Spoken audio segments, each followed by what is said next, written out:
भारतीय नागरिक सुरक्षा संहिता 2023 का सेक्शन 491 इस वीडियो में हम लोग समझेंगे। Procedure when bond has been forfeited. ऐसा प्रोसीजर जब बॉन्ड को जब्त कर लिया जाता है तो क्या प्रोसीजर होगा। सीआरपीसी के सेक्शन 446 में आपको ये चीज़ मिलेगा। ये सेक्शन कहता है कि देखिए, पहले तो बॉन्ड किस लिए लिया जा रहा है उसके पीछे रीज़न अनेक हो सकते हैं। जैसे पर्सनल अपीयरेंस के लिए बॉन्ड लिया जा सकता है, या किसी प्रॉपर्टी को प्रोड्यूस करने के लिए बॉन्ड लिया जा सकता है, या कोई अन्य कारण भी हो सकता है इसके अलावा। तो यहाँ पे यही बात हो रही है कि अगर बॉन्ड लिया गया है कोर्ट के सामने पेश होने के लिए, अपीयर होने के लिए, या बॉन्ड लिया गया है उस कोर्ट के सामने किसी प्रकार का कोई प्रॉपर्टी को प्रोड्यूस करने के लिए, और कोर्ट को ये सेटिस्फाई हो जाता है उस कोर्ट को, या कोई और कोर्ट जिसके पास केस को ट्रांसफ़र कर दिया गया है, उस कोर्ट को सेटिस्फाई हो जाता है कि बॉन्ड फोरफीट हो चुका है, बॉन्ड को ज़ब्त कर लिया गया है। क्यों ज़ब्त हो सकता है जो कंडीशन दिया गया है वो कंडीशन को फुलफ़िल नहीं कर रहा है, या अगर उसके कहीं बुलाया गया है किसी पार्टिकुलर प्लेस पर तो वहाँ पे वो जा नहीं रहा है, तो कंडीशन का ब्रीच हुआ ना। तो ऐसी स्थिति में बॉन्ड फोरफीट हो गया, बॉन्ड ज़ब्त हो गया।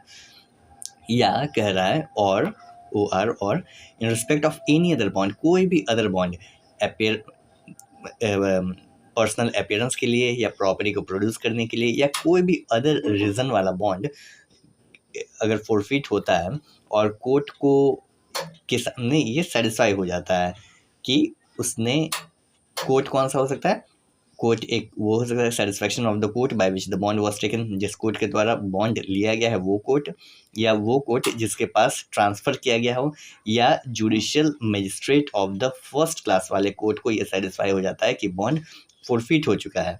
तो ऐसे स्थिति में फर्दर आपको प्रोविज़न बता रहे हैं।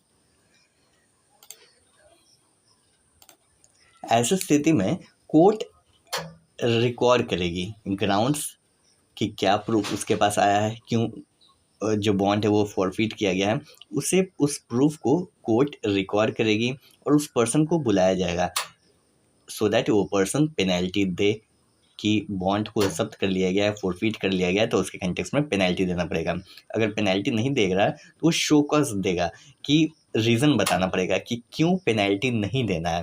हो सकता है अगर वो रीज़न सही बता दे कि इस रीज़न से हो सकता है तबीयत ख़राब है, या भारत बंद था, या जो कुछ भी था, तो ये प्रॉपर शो कॉज हो गया। तो ऐसी स्थिति में पेनल्टी नहीं लगेगा, नहीं तो पेनल्टी लगेगा। फर्दर एक्सप्लेनेशन समझा रहा है दो चीज़ें। देखिए, यहाँ पर दो कोर्ट की बात हो रही है, एक कोर्ट जिसके सामने अपीयर हुआ गया है और दूसरा कोर्ट जिसको ट्रांसफ़र किया गया है। तो ऐसा कोर्ट जिसके सामने अपीयर होने के लिए जो बॉन्ड पर कंडीशन लगाया गया है, पर्सनल अपीयरेंस के लिए बॉन्ड पर जो कंडीशन लगाया गया है, या किसी प्रॉपर्टी के प्रोडक्शन के लिए कंडीशन लगाया गया है, सेम कंडीशन को माना जाएगा कि वो सारे सेम कंडीशन उस कोर्ट पर भी, उस कोर्ट के लिए भी एप्लीकेबल होगा जिस कोर्ट पे फर्दर सब्सिक्वेंटली ट्रांसफ़र कर दिया गया है, तो उस कोर्ट के लिए भी कंडीशन सेम ही माना जाएगा। यही एक्सप्लेनेशन समझाता है। फर्दर सबसेक्शन 2 कहता है कि उस पर्सन से शो कॉज मांगा गया, रीज़न पूछा गया कि क्यों ये बॉन्ड जब्त हुआ है, फोरफिट हुआ है, वो अगर सफिशिएंट कॉज नहीं बता पाता है, या उससे जो पेनल्टी इम्पोज किया गया है वो उस पेनल्टी को वो नहीं दे पाता है, तो ऐसी स्थिति में कोर्ट के द्वारा उस पेनल्टी को ऐसे रिकवर किया जाएगा जैसे वो एक फ़ाइन हो। जैसे कोर्ट के पास पावर होता है ना फ़ाइन इम्पोज करने के लिए, तो ऐसे उस बॉन्ड की पेनल्टी को रिकवर किया जाएगा जैसे मानो उस कोर्ट ने फ़ाइन इम्पोज किया है। फर्दर सबसेक्शन 2 का प्रोवाइज़ो कहता है कि अगर पेनल्टी लगाया गया, फ़ाइन के रूप में उसे रिकवर किया जाएगा। अगर पेनल्टी वो नहीं दे पाता है और ये जो फ़ाइन है, फ़ाइन को भी रिकवर नहीं किया जा पा रहा है, ऐसे स्थिति में यहाँ पर श्योरिटी का रोल आएगा। श्योरिटी लायबल होगा, श्योरिटी जवाबदेही होगा। तो ऐसी स्थिति में श्योरिटी को बुलाया जाएगा, उसे जेल में डाला जाएगा। किस प्रकार का जेल होगा? जेल का नेचर होगा सिविल जेल, और मैक्सिमम जो इम्प्रिजनमेंट जाएगा वो 6 मंथ्स का इम्प्रिजनमेंट जाएगा। अगर क्वेश्चन पूछा जाएगा कि श्योरिटी कितने महीने के इम्प्रिजनमेंट में जा सकता है in case of forfeiture of bond, तो होगा आंसर 6 मंथ्स। मैक्सिमम श्योरिटी जाएगा सिविल जेल में एंड 6 मंथ्स इम्प्रिजनमेंट में।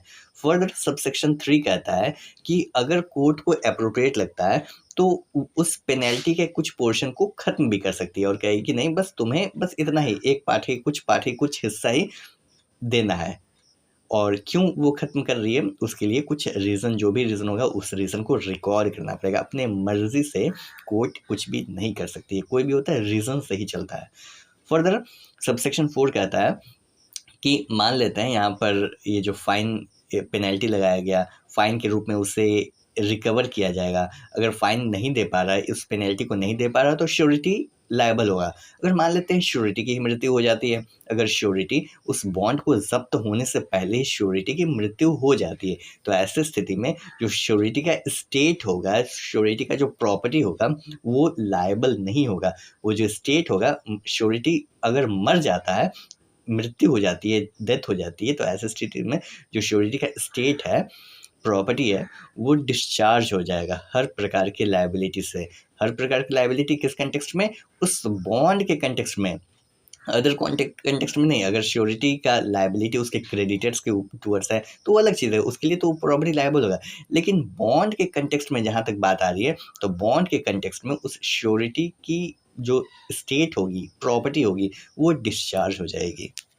सब सेक्शन 5 कहता है कि कोई भी पर्सन अगर सिक्योरिटी फर्निश करता है अंडर सेक्शन 125, 136 या 401, ये क्या है? सेक्शन 125 है security for keeping peace on conviction, 136 है ऑर्डर टू गिव सिक्योरिटी, 401 है order to release on probation of good conduct और आफ्टर एडमोनिशन। तो इन सेक्शंस के तहत में अगर सिक्योरिटी फर्निश किया जा रहा है और वो जो पर्सन है वो ऐसे ऑफेंस के लिए कन्विक्ट हो गया, यानी दोष सिद्ध हो गया है, उसे दोषी मान लिया गया है ऐसे ऑफेंस के लिए, जो ऑफेंस अगर वो करता है तो वो कंडीशन का ब्रीच माना जाएगा कि उस बॉन्ड में जो भी कंडीशन दिया गया है उस कंडीशन के ब्रीच को माना जाएगा।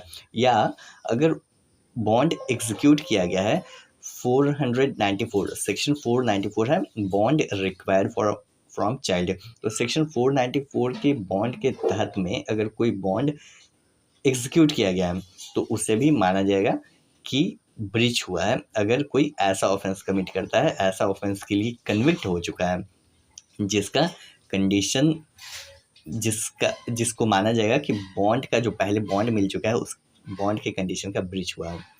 और इसे प्रूव करने के लिए कोर्ट जो जजमेंट देती है, जजमेंट का सर्टिफाइड कॉपी हो, certified copy of the judgement of the court, जिस कोर्ट के द्वारा वो कन्विक्ट हुआ हो, उसे एविडेंस के रूप में यूज़ किया जा सकता है इस सेक्शन के तहत में श्योरिटीज़ के अगेंस्ट में। और वो जो सर्टिफाइड कॉपी होगा उसे कोर्ट प्रिज्यूम करेगी, शैल प्रिज्यूम, कि वो जो ऑफेंस है वो ऑफेंस उसी के द्वारा कमिट किया गया है। लेकिन अगर कंट्रेरी प्रूफ कर दिया गया हो, अदरवाइज दूसरा कुछ प्रूफ कर दिया गया तो अलग बात है, लेकिन प्रूफ नहीं किया गया है तो कोर्ट प्रिज्यूम करेगी उस सर्टिफाइड जजमेंट के आधार पर कि उसी पर्सन ने ऑफेंस कमिट किया है।